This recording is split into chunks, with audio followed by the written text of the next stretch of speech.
obviously I put a lot of work in the off season. Did a lot of training. I worked with some biomechanics stuff, try to clean up some things to be able to feel more healthy throughout the season. Because it's a long period where you're throwing a baseball. It takes a toll on your body. So trying to recover, trying to watch videos and film from last year. Just trying to feel those things I felt at the end of last year and try to take them into this year. Shane, for you, Coach mentioned, really a strong finish to last year. Kind of take us through the season as a whole, from beginning to end. What was it that maybe changed for you or that picked up towards the end that allowed you to really have a great finale? It definitely started out slower than I really wanted it to, but I think it goes back to the whole mental aspect of the game, and I think that's where really everything started to change for me, is just focusing on the next pitch instead of worrying about the outcome of the last pitch. So I think when I started realizing that, it helped me just focus on what was in front of me and staying in the strike zone more and just being at my best towards the end of the season. Question to both of you. I feel like nobody can appreciate the hitters on your team better than the pitchers. For each one of you, give me a name, and look, everyone understands Drumheller, all right?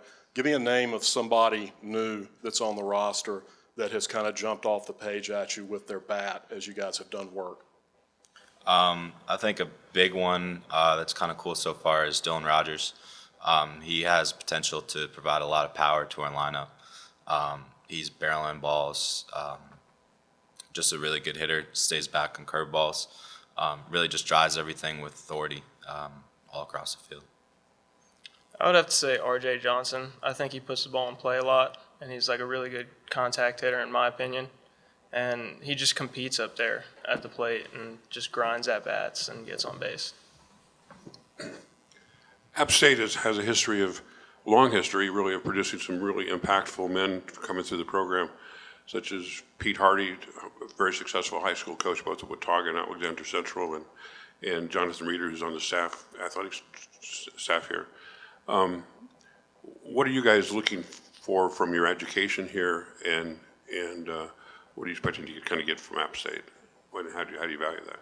Yeah, so App State's a Class Act school. I came in as a business major and stuff, looking to go into sales.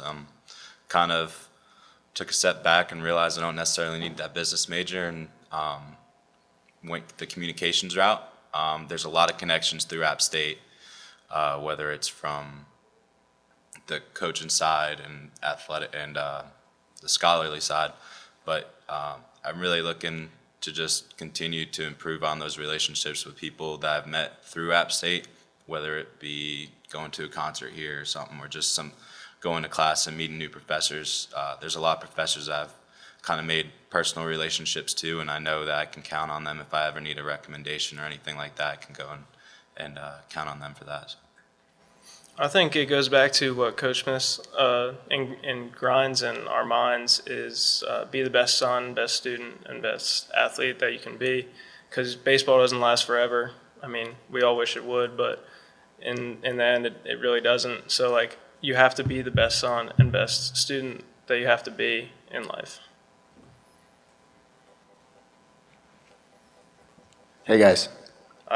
So Coach Smith was talking a lot about the service Wednesdays that y'all do. And I was just wondering, so this is a question for both of you guys. How has the service Wednesdays impacted the team chemistry and y'all's relationship with Coach and just together? Yeah, I thought it was really cool when Coach Smith mentioned the idea to us. I loved it. All of us love giving back to the community and doing whatever we can. So being able to do that with each other and just kind of continue to create those bonds just outside of baseball. We get to know each other a little bit more, kind of see what we do outside of the sport. I think it's awesome. I think it really helped our team bonding, just getting to know each other and being able to help other people. It's a really good feeling to have. So. Yeah, like Tut was saying, I think it just brings us more together and just embraces that family atmosphere even more. It's really great that we're able to do these types of things and give back to the community, and I find that very awesome.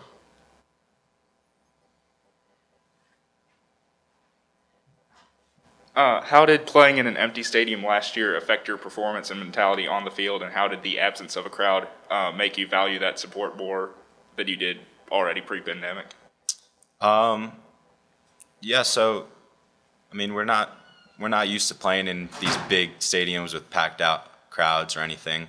So I think I kind of used it as an advantage as a team. You play all these other big schools like Miami and stuff, and they have these huge crowds that they're used to. And when they see an empty stadium, they may not play at the highest level. But we kind of took that to an advantage because we're used to playing in not as big crowds, being up in Boone in the winter. It's not the warmest, but yeah, I mean, I think it really didn't affect us too much as a whole. It's definitely weird when you're not playing in front of anybody at all. It makes you focus on more of the game itself instead of anything that's happening around you, and it kind of takes away the crowd trying to rattle you or anything. You kind of just get to focus and listen to your inner thoughts and stuff like that. Yeah, off of what Tell was saying, I think it really just comes back to like the whole focus aspect of the game. Like it makes you like be more involved in like your surroundings. And when you don't have that big crowd, your mind can wander. And I think that having like playing in both a big crowd and not so big of a crowd, I think it's just an advantage. Anyone else?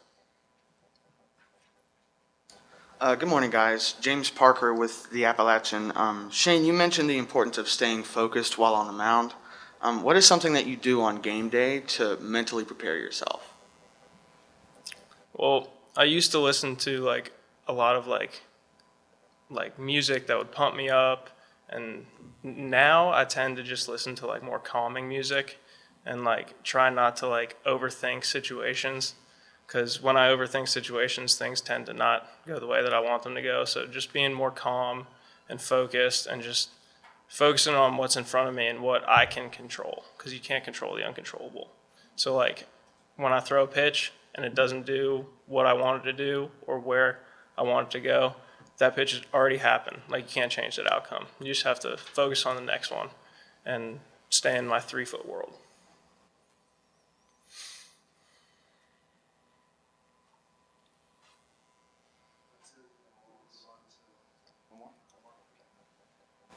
Morning, guys. Ethan Bumgarner for the Appalachian. Your coach at the beginning of this press conference talked about the trajectory of the team and how you continue to increase and getting better with each season that comes. How does it, for you guys, both of you, how can you as players continue to build on that trajectory even after you graduate and to continue as this program goes along? I think we can continue by just being around the program, being part of it. Obviously, since I've been here from a freshman to now, our program has made tremendous strides academically and on the field. But I think even when we graduate, giving back, whether it be Yosef Club or anything like that, or just being around the team and being able to help mentor some of the younger guys that are coming into the organization, I think that's a huge way that we could still give back and continue to strive. So. I think one of the main things that stood out to me when you asked that was when I first got here, Coach Smith asked me, how do you want to be remembered?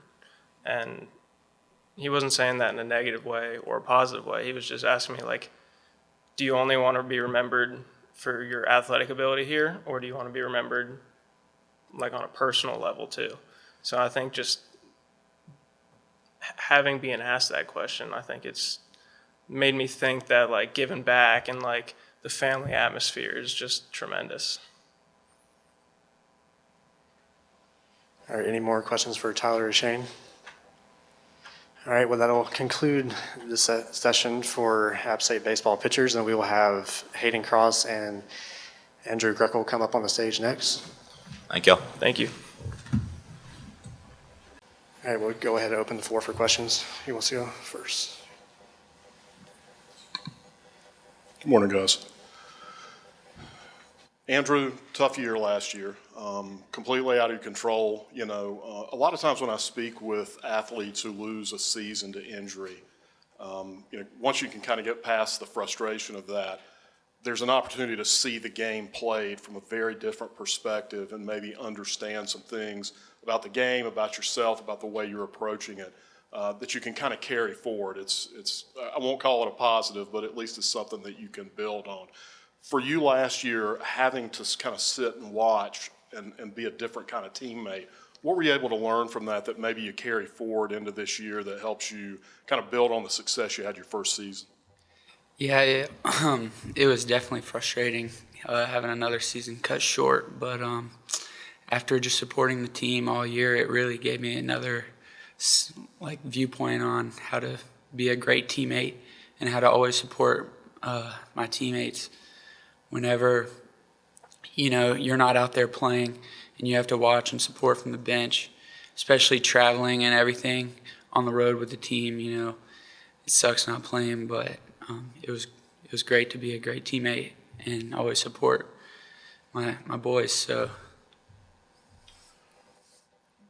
your first season here, you were slugging nearly 700, and Coach talked this morning about the importance of run production, extra base hits, those kinds of things. That was, just as a comparison, that was over 200 points higher than anybody slugged it last year. Talk a little bit about your approach to being maybe more of a power hitter. I think there's probably a fine line between I need to put the bat on the ball and trying to hit it a certain way that you have to kind of manage. So, what do you think is your talent for being able to hit for some power, but not let that necessarily affect the way that you're hitting the ball, mentally speaking? yeah, so I would say that we have a great approach depending on the count, depending on where runners are, and just trusting all the hard work that I put in to be a great hitter and not trying to force anything. Like if I were to try and hit a home run, I probably won't. I just have to stick to Coach's approach that he gives us, and we practice every day in batting practice and in the cage, and just stick with that and trust it, put my best swing on any pitch. So. Hayden, speaking of injuries, your opportunity last year came after injury, and you're there supporting the team. You're probably getting some limited action, and then all of a sudden you're really thrust into not only a starter's role, but there wasn't a lot of help behind you, so you really needed to kind of stay out there.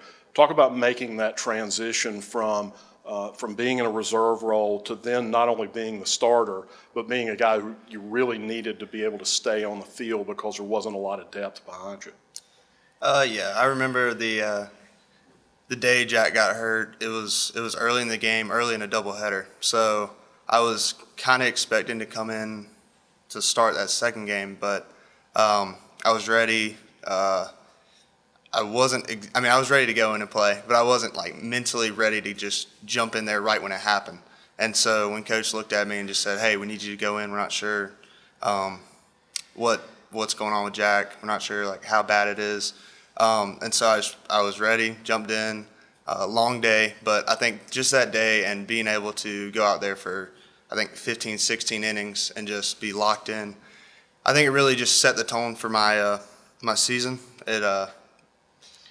It just showed me that I was ready to go, ready to kind of take over that spot. And then I actually had an injury problem probably halfway through the year, and it put Carson. Carson came in and put him in some tough spots. He had to catch a lot of games in a row, but he stepped up. He was ready. I just think it really it was really tough on the catchers, just its limited number. But I thought we really showed just how mentally strong we are, kind of as a catching group, and just next man up. Similar question to the one I asked the pitchers. You guys probably appreciate the new arms that you're facing.